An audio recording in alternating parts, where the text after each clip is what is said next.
1970 was supposed to be television's golden year. Networks threw millions at new shows, convinced they had the next big thing. They were wrong. Dead wrong. Today, we're counting down 10 shows from 1970 that bombed so hard they make modern TV flops look like masterpieces. These weren't quiet cancellations.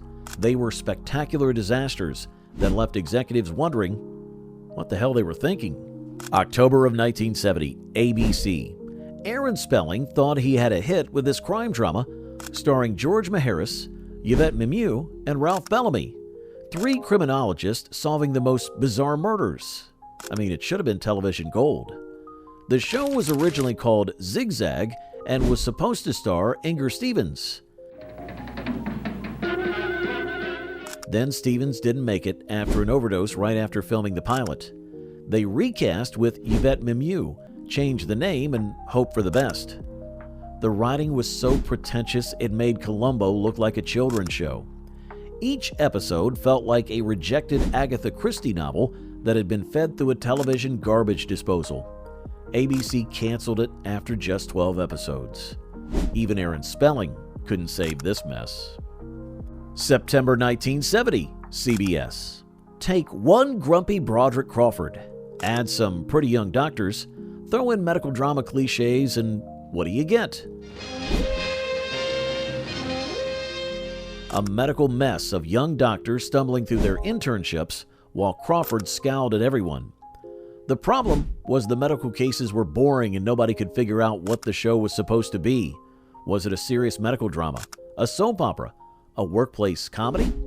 The writers clearly had no idea, and it showed in every painful episode. Broderick Crawford looked like he'd rather be anywhere else on Earth, including his previous job yelling at cars and highway patrol. When your lead actor looks actively annoyed to be collecting a paycheck, that's not a great sign. The show limped through one season before CBS put it out of its misery. January 1970, CBS. Tim Conway was comedy gold on The Carol Burnett Show as a supporting player. CBS executives, apparently never having heard the phrase, "if it ain't broke, don't fix it," decided Conway needed his own variety show. This was like giving a brilliant character actor their own star vehicle and watching them crash in slow motion. Conway's gentle, bumbling comedy style worked perfectly in small doses, next to Carol Burnett's powerhouse energy. But carrying an entire variety show, that required a completely different skill set that Conway simply didn't have. The show lasted exactly 4 months. Conway later admitted it was a huge mistake and that he was much happier as second banana. Sometimes, the best supporting actors should stay supporting actors. A lesson CBS learned the hard way. Hold up, I need to know something. Did your parents ever mention watching any of these disasters? Drop a comment if you've actually heard of any of these shows, or if this is the first time you're learning that Tim Conway had his own variety show.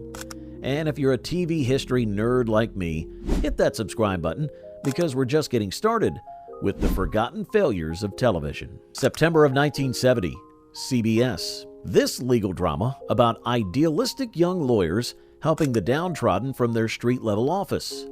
Robert Foxworth, Sheila Larkin, and David Arkin played lawyers who were apparently too noble for traditional law firms and too preachy for primetime television. The storefront concept was supposed to make these lawyers seem more connected to real people, but it just made them seem like they were playing dress-up as social activists. CBS lost faith in the concept so quickly, they completely revamped the show mid-season, moving the lawyers to a traditional firm and renaming it Men at Law. When your own network gives up on your premise halfway through, you know you've got problems. The reboot didn't help. The show was still canceled at the end of the season. September of 1970, ABC. This crime drama about an elite team of government agents fighting organized crime had everything going for it. A solid premise, decent actors, and the backing of ABC. What it didn't have was any sense of excitement or urgency. The silent in the title The United States Department of Justice estimates to organized crime apparently referred to both their methods and the audience's level of enthusiasm. Despite having all the ingredients for a successful action show, the Silent Force managed to make fighting crime look about as thrilling as watching paint dry. The action sequences moved at the speed of molasses, and the plots were so predictable you could solve the case from the opening credits. ABC was clearly trying to create their own Mission Impossible, but what they got was more like Mission Impossible to Stay Awake. The show disappeared after one season, taking with it any hopes that silent could be golden. September 1970, CBS. Andy Griffith as a prep school headmaster should have been television gold. Griffith had already proven he could anchor a show about authority figures dealing with difficult situations. The problem was that the headmaster couldn't decide what it wanted to be. Was it a drama about troubled teens or a comedy about educational bureaucracy? Griffith played Dr. Jerry Brownell, headmaster at the fictional Concord School, dealing with rebellious students and their problems. The concept had potential, but the execution was all over the map. One episode would be a serious discussion about drug abuse. The next would be a light comedy about school pranks.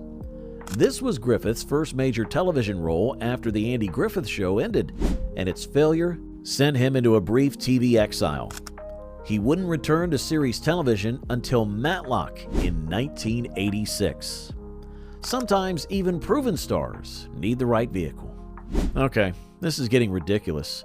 We're only halfway through, and we've already covered a dead actress curse, a variety show disaster, and lawyers so boring they had to change their own premise. If you're enjoying this journey through television's graveyard, smash that like button and subscribe to the channel. And I want to hear from you. What's the worst TV show you remember your family actually watching? The comments are about to get wild. September 1970, ABC. Vince Edwards, fresh off his success as Dr. Ben Casey, returned to television as a psychiatrist running a telephone crisis hotline. The show tackled heavy subjects with little tact. Each episode of Matt Lincoln felt like a public service announcement disguised as entertainment. Edwards, despite his dramatic abilities, couldn't elevate scripts that read like mental health pamphlets. The show was preachy, heavy-handed, and about as much fun as a root canal performed by someone reading from a psychology textbook.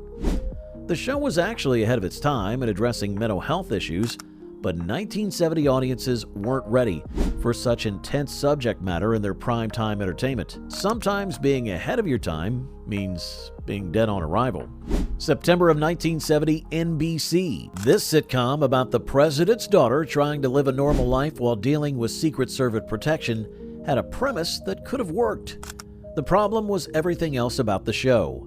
The writing, the acting, and the complete inability to decide whether it wanted to be political satire or family comedy. Renee Jarrett played Nancy Smith, the fictional president's daughter, but the show never quite figured out what to do with her. The political elements were toothless, the family comedy was generic, and Jarrett, while charming, wasn't quite ready to carry a network sitcom. The show was created by Sidney Sheldon, who later became a best-selling novelist. Apparently, his talents lay more in writing airport novels and television comedies about presidential families. Nancy lasted one season before disappearing faster than a campaign promise. September 1970, ABC. Set during the American Revolution, this adventure series followed a group of young colonists fighting British rule. Rick Ely, Lou Gossett Jr., Alex Henneloff, and Hillary Thompson played revolutionary fighters in what was supposed to be ABC's answer to successful westerns like Bonanza and Gunsmoke, except with tricorn hats instead of cowboy hats. The action was tame, the romance was bland, and the historical accuracy was questionable at best. Audiences wanted escapist entertainment, not a Revolutionary War reenactment performed by actors who looked like they'd rather be anywhere else. Lou Gossett Jr. was already showing the acting chops that would later win him an Oscar, But even future Academy Award winners couldn't save this colonial catastrophe. The show was canceled mid-season, proving that not all revolutions are successful. September 1970 ABC. Based on Neil Simon's hit Broadway play and successful 1967 film, this adaptation featured Scoey Mitchell and Tracy Reed as newlyweds adjusting to married life in a tiny New York apartment. The concept was groundbreaking, one of the first attempts at a mainstream sitcom with African-American leads. But the execution fell flatter than a souffle in an earthquake. The casting was progressive for 1970, but the writing failed to capture any of Neil Simon's wit or charm. The show felt like a pale imitation of the source material, with none of the rapid-fire dialogue or sharp observations that made the original work. The performances were game, but the scripts gave the actors nothing to work with. TV in 1970 was a brutal game of hit or miss, and these 10 shows missed hard. Networks threw money at concepts that looked good on paper, but collapsed the moment the cameras started rolling. Did any of these ring a bell, or are they completely new to you? Drop your thoughts in the comments, and don't forget to subscribe for more forgotten TV disasters and glorious failures from television history.